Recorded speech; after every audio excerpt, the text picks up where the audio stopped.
Mewah dan canggihnya mobil komando full spek Korlantas Polri, dukung kesuksesan G20 2022 di Bali. Menjelang perhelatan konferensi tingkat tinggi G20 di Bali, Korps Lalu Lintas Polri meluncurkan mobil komando full spesifikasi. Nantinya, mobil komando ini akan digunakan sebagai pusat kendali informasi lalu lintas. Kepala Bagian TIK Korlantas Polri, Kombes Made Wagus, menjelaskan bahwa mobil ini bisa menyatukan CCTV yang ada di seluruh wilayah Indonesia.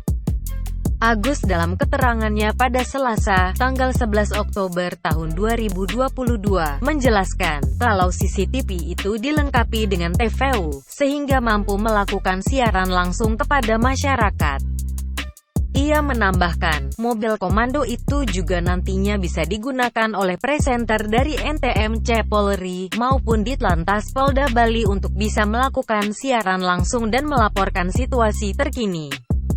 Pada keterangannya, command center mobil ini akan diarahkan pada titik-titik tertentu lalu lintas yang tidak terjangkau dari pantauan. Hal itu dilakukan untuk memonitor arus lalu lintas demi terciptanya keamanan, keselamatan, ketertiban, dan kelancaran saat pengamanan G20 di Bali. Agus berharap, command center mobil oleh Korlantas Polri ini dapat memberikan pelayanan terbaik bagi seluruh pimpinan kepala negara maupun masyarakat.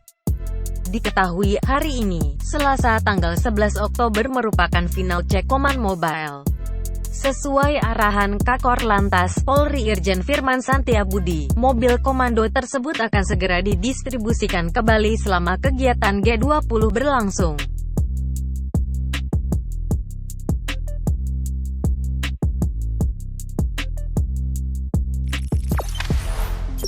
Jangan lupa subscribe, share, komen, dan like ya!